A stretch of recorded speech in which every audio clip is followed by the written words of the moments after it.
ఏది green energy policy పైన awareness తక్కువగా ఉంది. సోలార్ ఎనర్జీ మనం సప్లై చేయాలంటే పైలట్ ప్రాజెక్ట్గా తీసుకున్నటువంటి కాన్స్టిట్యూన్సీలోనే పరిమితమా అంటే రాష్ట్ర వ్యాప్తంగా అన్ని ఎస్సీ ఎస్టీ హౌసెస్ అన్నిటికీ ఇస్తాం. ఇంట్రెస్టెడ్ పీపుల్ ఎవరైనా ఉంటే వాళ్ళందరికీ బెనిఫిట్స్ అందరికి ఇస్తాం. అందరికి ఇప్పుడు నో బార్. బిగినింగ్ లో అందరికి ఇస్తాం. ఎస్సీ ఎస్టీ పైన ఎక్కువ శ్రద్ధ పెడతాం. నువ్వు కూడా మీ ఇంటి పైన పెట్టేసుకో, నీకు కూడా సేమ్ పాలసీ. PM సూర్య గారి స్కీమ్ ఉంది సార్, స్టేట్ గవర్నమెంట్ కూడా దాన్ని ఏదైనా మ్యాచింగ్ గ్రాంట్ గా ఇచ్చి నేను అందుకనే సూర్య గారు ఇచ్చిన తర్వాత దాన్ని నేను ఎక్కడికక్కడ రెస్కో మోడల్లో క్రియేట్ చేసి నేనే దానికి ఇన్వెస్ట్మెంట్ పెట్టి వాళ్ళందరినీ ఇది చేస్తున్నాం. వాళ్ళు డబ్బులు పెట్టాల్సిన పని లేదు. వాళ్ళు ఉపయోగించుకొని ఫ్రీగా కరెంటు తిరిగి నాకు ఇస్తే అది నేనే రీపే చేసుకుంటాను. That is the best benefit A state చేయడం. అది కూడా వర్కౌట్ చేస్తున్నా. ఒకప్పుడు నువ్వు ఎక్కువ మంది పిల్లలుంటే పంచాయతీ కంటెస్ట్ చేయడానికి వీలు లేదు లోకల్ బాడీస్లో. ఇప్పుడు ఏమన్నానంటే తక్కువ మంది పిల్లలుంటే నువ్వు కంటెస్ట్ చేయడానికి వీలు లేదు. అది ఫస్ట్ ప్రోత్సాహం. రేపు ఇద్దరు పిల్లల కంటే ఎక్కువ ఉంటేనే నువ్వు సర్పంచ్వి, మున్సిపల్ కౌన్సిలర్వి, లేదంటే కార్పొరేషన్ చైర్మన్, దీన్ని మున్సిపల్ కమిషనర్, దీన్ని ఏమంటుందని మేయర్వి, అవన్నీ పెట్టేస్తున్నా. ఇది అయిన తర్వాత ఎంతమంది ఎక్కువ ఉంటే ఒకప్పుడు ఏం చేసేవాళ్ళం అంటే 5 కేజీలు ఒక్కొక్కరికి, 25 కేజీలు సీలింగ్, 25 కేజీల పైన ఎక్కువ 10 మంది ఉన్నారనుకోండి 25 కేజీలు ఇచ్చేవాళ్ళం. అట్ట కాదు. ఒకవేళ అవసరమైతే 4 కేజీల వాళ్ళకి ఇచ్చి, నలుగురి కంటే 5 మంది కంటే ఎక్కువ ఉంటే ఒక కుటుంబంలో వాళ్ళకి కావాలంటే ఇంకొక కేజీ ఎక్కువ ఇద్దాం. అలాంటి పాలసీ క్రియేట్ చేస్తాను. తొందరలో ఇస్తాం. అవన్నీ పెడదాం.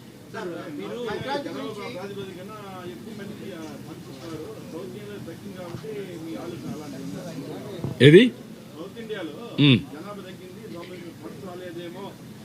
అని కూడా కాదు. నేనేంటి ఆలోచిస్తున్నానంటే నార్త్ ఇండియా కూడా ఇంకొక 15 ఏళ్ళు ఉంటుంది అడ్వాంటేజ్. మళ్ళీ వాళ్ళకు కూడా తెలివి ఎక్కువ అవుతుంది.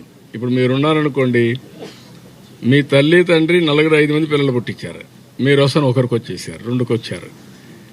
ఇప్పుడు కొంతమంది ఇంకా తెలివైన వాళ్ళు ఏమంటున్నారంటే double income, no kids, let us enjoy. వీళ్ళ మారిగా వాళ్ళ పేరెంట్స్ ఆలోచిస్తే వీళ్ళు రారు కదా ఇక్కడికి. కాబట్టి ఇవన్నీ ఉన్నాయి. ఇది ప్రపంచంలో అన్ని దేశాలు మిస్టేక్ అయినాయి. రైట్ టైంలో డెసిషన్ తీసుకోలేదు, చెప్పలేదు. దానివల్ల చేయి దాటిపోయింది. సంపద సృష్టించారు, ఆదాయాన్ని పెంచారు, దేశాన్ని ముందు తీసుకుపోయారు. కానీ ఇలాంటి ప్రమాదాన్ని గుర్తించలేదు. ఈరోజు south Korea 0.7% growth rate, Japan same thing, Europe మొత్తం అదే పరిస్థితి. వాళ్ళకి ఇప్పుడు మనుషులు కావాలా, మనం పంపించాలి. ఆ పరిస్థితికి వచ్చాం. అవన్నీ కూడా నేను ఒకసారి ఎగ్జామిన్ చేసి ఆ సమస్యలన్నీ ఎట్లా పరిష్కారం చేయాలనో పరిష్కారం చేస్తాం. మొన్నే సెట్టిపల్లిది ఎప్పుడో ఉండే వ్యవస్థని మొన్నే సార్ట్అవుట్ చేశాం. దామినేడు కూడా అదే మరిగా ఉంది, ఇంకా కొన్ని ఉన్నాయి మరిగా. అవన్నీ తీసుకోమంటున్నాను. తీసుకొని అన్ని స్టడీ చేసి విల్ సార్ట్ ఇట్ అవుట్. ఏదండి అది కూడా ఇస్తున్నాం అండి.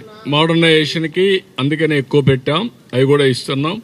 ఇప్పుడు నేను తీసుకొచ్చేట అన్ని కూడా మోడర్నైజేషన్, ఈవెన్ డ్రోన్స్ వినియోగం అన్నీ వస్తాయి దీంట్లో.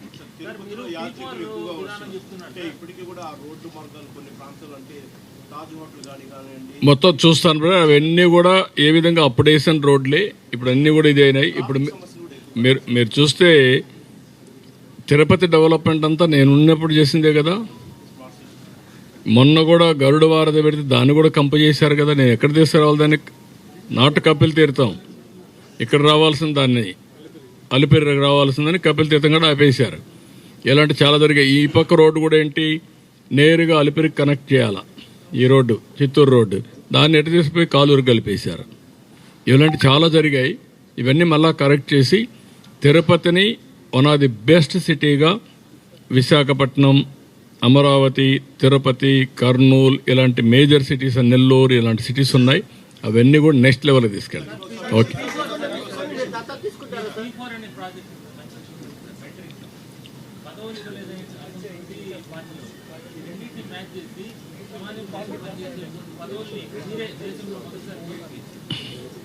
అది కూడా వర్కౌట్ చేస్తాను. ప్రజల కోసం పనిచేసేది పార్టీ వాళ్ళు కూడా అడాప్ట్ చేసుకోమంటాం.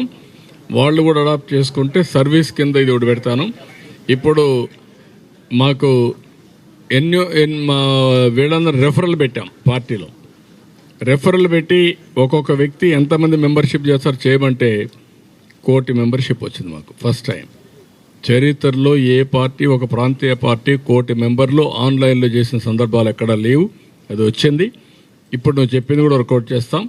సర్వీస్ క్రైటీరియా కింద పెట్టి వాళ్ళు చేయడమా, వాళ్ళు మనుషులు పట్టుకురావడమా, P4 కింద. ఆ ఊర్లో వాళ్ళు ఉంటారు, వాడు అమెరికాలో ఉంటాడు, వాళ్ళు పట్టుకొచ్చి చేపిస్తారు. వీళ్ళు రెఫరల్గా పెట్టి వాళ్ళకి పదవులు ఇచ్చేదంటే వీళ్ళకి ఇస్తాను. అది లాజికల్గా తీసుకెళ్తాం. ఇప్పుడు ఈయనున్నాడు, ఎమ్మెల్యే ఉన్నాడు, 2 ఉన్నారు. ఎన్ని చేశారు ఇప్పటికీ? సోలార్ రూఫ్ టాప్ ఎందుకు చేయలేదు? అది రేపటి నుంచి క్వశ్చన్ చేస్తా. అందరి పర్ఫార్మెన్స్ని నేను ఒక ప్రోగ్రామ్ ఇచ్చిన తర్వాత ఎవరెవరు ఎట్ట చేశారో అన్ని బేరే చేస్తా. ఎవరెవరు బాగా చేస్తే వాళ్ళకి పదవులు ఇస్తాం, వాళ్ళ ప్రమోషన్ ఇస్తాం. అంచెలంచెలుగా వాళ్ళని నర్చర్ చేసుకుంటూ బెస్ట్ లీడర్ సమాజం కోసం తయారు చేస్తాం. లీడర్ అనేవాడు సమాజానికి పెద్ద అసట్టు, ఆస్తి. ఏంటండి చేద్దామా? నువ్వు చెప్తే రేపటి నుంచి నువ్వేం చేయదు నువ్వే అంటావు. అది కాదు కావాల్సింది. రాష్ట్రమే నాది, అన్ని కూడా డెవలప్ చేస్తాం, చంద్రగిరి కూడా డెవలప్ చేస్తాం, అన్ని చేస్తాం. నేను చాలా స్కూల్లో చదివా. కందులో శేషాపురం చదివా, చంద్రగిరి చదివా, TPPM స్కూల్కి వచ్చా, SG ఆర్ట్స్ కాలేజీ పోయా, అక్కడి నుంచి SV యూనివర్సిటీకి వచ్చా. అన్నీ ఉన్నాయి. బట్ ఇవన్నీ చేసే బాధ్యత నాది.